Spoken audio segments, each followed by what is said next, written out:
Good morning student. मैं doctor वंदना Akodia, government college Bundi. बच्चों, पिछले वीडियो में हमने 6 मेंबर हेट्रोसाइक्लिक के बारे में पढ़ा था। आज हम इस वीडियो में 7 और 8 मेंबर रिंग्स हेट्रोसाइक्लिक के बारे में पढ़ेंगे। बच्चों, फर्स्ट जो टॉपिक हम डिस्कस करेंगे वो है आपका थाइजीन। थाइजीन एजीन क्या है? 6 मेंबर विथ नाइट्रोजन अनसेचुरेटेड हेट्रोकार्बन। यानी कि यदि हम किसी भी कंपाउंड को एजीन कह रहे हैं, इसका मतलब ये हुआ कि उसमें एक नाइट्रोजन हेट्रो एटम है और वो अनसेचुरेटेड कंपाउंड है। 6 member heterocyclic with 1 nitrogen and 1 sulphur atom are called thiazine. यानी कि 6 मेंबर रिंग जिसके अंदर एक नाइट्रोजन और एक sulphur compound sulphur atom present है, तो हम उसे क्या बोलेंगे? Thiazine. Some example are given below. कुछ एग्जाम्पल बच्चों नीचे दिए गए हैं, आप इन्हें देखिए। फर्स्ट है आपका 4H13 थायाजीन्स। 1,3 पोजीशन क्यों है बच्चों? यदि हम इसका नॉमेनक्लेचर आपने पढ़ा होगा, तो उसमें आप यहाँ पर देखिए कि 1 2 3 4। मैं दोबारा से करती हूँ। यहाँ पे देखिए 1 2 3 4। फर्स्ट पोजीशन पे आपके सल्फर है, थर्ड पोजीशन पे आपके नाइट्रोजन जुड़ा हुआ है और फोर्थ पोजीशन पे आपके हाइड्रोजन है। यानी कि पूरी तरह से एरोमेटिक रिंग नहीं है। सेकंड कंपाउंड आपका आता है 2H14 थायाजीन।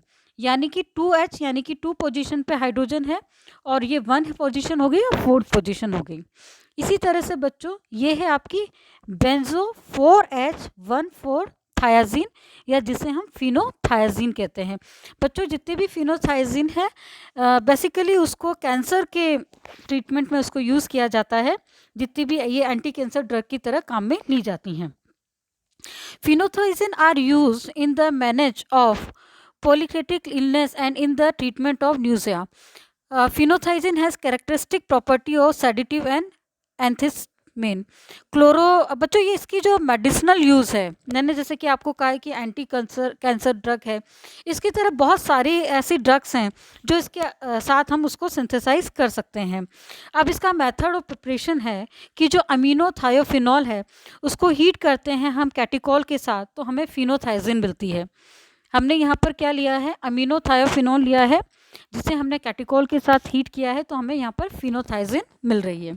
इसी तरह से बच्चों, diphenyl amine react with sulphur in presence of iodine at 150 degree gives phenothiazine. यानी कि हम डाइफिनाइल अमीन जो है उसकी सल्फर के साथ आयोडीन की प्रेजेंस में 150 डिग्री सेंटीग्रेड टेम्परेचर पर यदि हम उसकी रिएक्शन करते हैं तो हमें फिनोथायाजीन मिलती है। अब इसकी आती है property. It is a yellow solid, या येलो कलर का होता है। फर्स्ट इसकी रिएक्शन है oxidation reaction. This easily oxidize. First 1 electron oxidize from the cation radical which may be again oxidized or may lose proton from cation। यानी सबसे पहले यहाँ पर ऑक्सीडेशन में क्या होता है कि सबसे पहले ऑक्सीडेशन होता है 1 इलेक्ट्रॉन का, और यहाँ से सेकेंड ऑक्सीडेशन में एक प्रोटॉन निकल जाता है और हमें ऑक्सीडाइज प्रोडक्ट मिलता है। सेकंड इसका आता है कि रिएक्शन विथ न्यूक्लियोफाइल्स, यानी न्यूक्लियोफाइल से किस तरह से अभिक्रियाएं करता है। Nucleophile attack on cation from 3 substituted phenothiazine. FeCl3 oxidize phenothiazine in the presence of sodium nitrate from 3 nitrophenothiazine. यानी कि जो ये कैटायन बना है इसकी रिएक्शन यदि हम NaNO3 के साथ रिएक्शन करवाएं FeCl3 की प्रेजेंस में, तो हमें 2 नाइट्रोफिनोथायाजीन एज ए फाइनल प्रोडक्ट के रूप में हमें मिलता है। इसी तरह से इसकी थर्ड रिएक्शन है reaction with H2O2 in presence of sodium ethoxide from S oxide derivative. यानी कि यदि हम H2O2 की प्रेजेंस में इसकी रिएक्शन करवा रहे हैं, इसमें हमने सोडियम इथॉक्साइड को यूज़ किया है, तो हमें क्या मिलता है? एस ऑक्साइड डेरिवेटिव हमें एज अ फाइनल प्रोडक्ट मिलता है। फोर्थ इसकी रिएक्शन है electrophilic substitution reaction often lead to mixture of product which are complicated by oxidation of the phenothiazine. Generally जो इलेक्ट्रोफिलिक सब्स्टिट्यूशन रिएक्शंस होती हैं उनमें हमें मिक्सचर ऑफ प्रोडक्ट हमें मिलता है और वो हमारे लिए बहुत ही ज़्यादा कॉम्प्लिकेटेड हो जाती हैं। तो बच्चों आज अभी हम पढ़ेंगे 7 and large member heterocyclic synthesis and reactions. इनमें फर्स्ट एग्जांपल है आपका एजिपीन्स।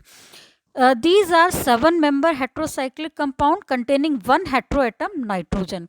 यानी ये 7 मेंबर जो एजिपीन्स हैं वो हम किसे कहेंगे, ये 7 मेंबर रिंग है जिसमें नाइट्रोजन एक सिंगल हेट्रोसाइक्लिक कंपाउंड प्रेजेंट होता है, 6 कार्बन है और एक इसमें जो हेट्रोएटम है वो आपका नाइट्रोजन होता है। These are heterocyclic of 1,3,5 cycloheptane triene है। एक्सरे क्रिस्टलोग्राफी है show that these ring system are not planar and hence behave as polyenes. मतलब कि जो इसका पूरा रिंग सिस्टम है वो किसकी तरह बिहेव करता है, पोलिन की तरह बिहेव करता है। और हम ये नहीं कह सकते हैं कि पूरी की पूरी रिंग जो है एक प्लेनर फॉर्म में रहती है। अगला पॉइंट है 4 isomeric form design as 1H 2H 3H and 4H azepine only the 3H isomer is stable. यानी कि यदि हम इनकी आइसोमेरिक फॉर्म देखें तो हमें 1H 2H और 3H 4H सब मिलता है, मगर यदि हम इनकी स्टेबिलिटी की बात करें तो जो 3H है वो सबसे ज़्यादा यानी कि ये स्टेबल होता है। 1H azepine unsubstituted and nitrogen readily rearrange to tautomeric 3H form. और जो आपका 1H एजिपीन है वो फाइनली अनसब्स्टिट्यूटेड रहता है नाइट्रोजन, तो रेडिली टोटोमराइज हो जाता है और 3H में कन्वर्ट हो जाता है। Stability of azepine tautomeric decreasing with the following order. यदि हम इनके स्टेबिलिटी की बात करें तो 3H सबसे ज़्यादा स्टेबल है, उसके बाद 4H है, उसके बाद 1H होता है। NH टोटोमरिक 2,3 डाइजिपिन की हम स्टेबिलिटी की बात करें तो बच्चों यहाँ पर आप स्ट्रक्चर देखिए, ये है 1H एजिपीन जिसमें नाइट्रोजन के ऊपर हाइड्रोजन प्रेजेंट है, 2H एजिपीन 2 पोजीशन पे हाइड्रोजन है, 3H एजिपीन जिसमें 3 पोजीशन पे हाइड्रोजन है, 4H में यहाँ पे 4th पोजीशन पर है, और यहाँ पर NH23 बेंजीपीन है। यहाँ पर ये जो बेंजीन रिंग के साथ में 7 मेंबर फ्यूज हेट्रोसाइक्लिक कंपाउंड है। अब यदि हम इनके सिंथेसिस की बात करें तो फ्रॉम फिनाइल एजाइड, यदि हम फिनाइल एजाइड के साथ इसकी रिएक्शन करवाएं, phenyl azide on decompose in presence of primary और secondary amine yield 3H azepine derivative. यानी कि यदि हम फिनाइल एजीन के साथ रिएक्शन कराते हैं तो डिकम्पोज होके हमें क्या देता है, 3H एजिपीन डेरिवेटिव देता है। यानी कि हमें 2 डाइमिथाइल अमीनो 1H एजिपीन मिलता है जो कि बाद में इसकी आइसोमेरिक फॉर्म है। सेकेंड रिएक्शन है फ्रॉम नाइट्रोबेंजीन। नाइट्रोबेंजीन और treatment with tributyl phosphine give aryl nitrine which on reaction with an alcohol give 2-alkoxy 3H एजिपीन। यानी कि हम यदि रिएक्शन करवाएं, डीऑक्सीजनेशन होता है यहाँ पर, यानी कि यहाँ से दोनों ऑक्सीजन मॉलिक्यूल निकल जाते हैं। फर्दर इसकी यदि हम अल्कोहल की प्रेजेंस में रिएक्शन कराते हैं तो हमें फाइनल प्रोडक्ट के रूप में 2-मिथॉक्सी 3H एजिपीन मिलता है। थर्ड रिएक्शन है बच्चों from benzene and ethoxy carbonyl nitrile. यानी कि यदि हम बेंजीन की रिएक्शन करवाएं इथॉक्सी कार्बोनाइल नाइट्रिल से सनलाइट की और नाइट्रोजन की प्रेजेंस में, तो बच्चों यहाँ पर इस तरह से अरेंजमेंट हमें साइक्लिक इंटरमीडिएट मिलता है जो कि हमें एस्टर देगा, जिसको कि हीट करने पर हमें 1H एजिपीन मिलता है जो बाद में आइसोमेरिक होके 3H में कन्वर्ट हो जाता है। In this reaction migration of sigma and pi electron take place. और यहाँ पर क्या होता है, माइग्रेशन होता है सिग्मा और पाई इलेक्ट्रॉन्स के बीच में। अब बच्चों बात आती है केमिकल प्रॉपर्टीज़ की। यदि हम इनकी केमिकल प्रॉपर्टीज़ देखें तो फर्स्ट हमारी रिएक्शन है 2-मिथाइल, फर्स्ट रिएक्शन है two methyl one carboxy 3H azepine on heating 200 degree centigrade yield three methyl three methyl N carbo ethoxy aniline हमें एज अ फाइनल प्रोडक्ट हमें यहाँ पर मिलता है। अगली रिएक्शन आती है आपकी reduction 2-dimethyl amino 3H-AGPene may be reduced partially with molecular hydrogen in presence of 5% palladium and carbon to give 4,5-dihydro 2-methyl amino 3H-AGPene। यहाँ पर बच्चों यदि हम 2-डाईमिथाइल इथाइल अमीनो 3H-AGPene की रिएक्शन करवाएं पैलेडियम की प्रेजेंस में, तो हमें एज ए प्रोडक्ट 4,5-डाईहाइड्रो 2-मिथाइल अमीनो 3H-AGPene मिलता है। इसी तरह से बच्चों यदि 3H-AGPene 2 ऑन की रिडक्शन हम यदि करवाएं तो हमें यहाँ पर क्या मिलता है, कार्पोलैक्टम एज अ फाइनल प्रोडक्ट हमें यहाँ पर मिलता है। अब बात आती है ऑक्सीडेशन की।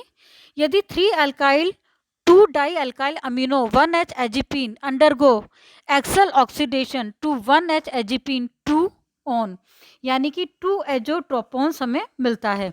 यानी कि इसकी रिएक्शन यदि हम करवाएं, इसका ऑक्सीडेशन कराएं, तो हमें ये पूरा यहाँ से हट जाएगा और क्या मिल रहा है हमें, 2 एजोट्रोपोन्स हमें देखने को मिलता है एज अ फाइनल प्रोडक्ट। अब है इसका आइसोमेराइज्म। यदि in the presence of base 1H-AGPene isomerize into 3H-AGPene। बच्चों पहले भी हमने बताया कि जो 1H है जनरली ये आइसोमराइज होके या इसमें 3H में कन्वर्ट होके उसमें अत्यधिक ज़्यादा स्टेबल होता है। फिफ्थ रिएक्शन है ring contraction on photolysis in methanol two methyl N carbo ethoxy pyrazine yield 2-कार्बोमिथॉक्सी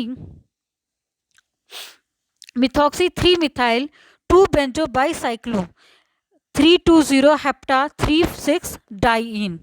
यानी कि बच्चों हम इसकी रिएक्शन कराते हैं तो यहाँ पर क्या हो रहा है कि फोटोलाइसिस होता है, हम इथेनॉल और एस्टील की प्रेजेंस में रिएक्शन करते हैं, हमें ये फाइनल प्रोडक्ट मिलता है। अब अगली रिएक्शन है साइक्लो एडिशन रिएक्शन। यदि हम एजीन की एन कार्बोइथॉक्सी एजीपीन की रिएक्शन करवाएं, एजीपीन की रिएक्शन करवाते हैं हम 1,5-डाईकार्बोमिथॉक्सी 3,4-डाईफिनाइल साइक्लोपेंटाडाईइन। इससे हमें अब यहाँ पर बच्चों 6,4-पाई साइक्लो एडिशन हमें यहाँ पर देखने को मिलता है और हमें जो फाइनल प्रोडक्ट मिलता है वो फाइनल प्रोडक्ट हमारा ये होता है। अब अगला कंपाउंड है बच्चों ऑक्सीपीन। ऑक्सीपीन क्या होते हैं, heterocyclic compound containing 7 member ring, यानी वो 7 मेंबर रिंग है। ऑक्सीजन इज हेट्रोएटम, इसमें जो 7 मेंबर रिंग है उसमें से एक जो एटम होता है वो ऑक्सीजन होता है। ये अनसेचुरेटेड होते हैं। It exist in equilibrium with its bicyclic tautomer benzene oxide.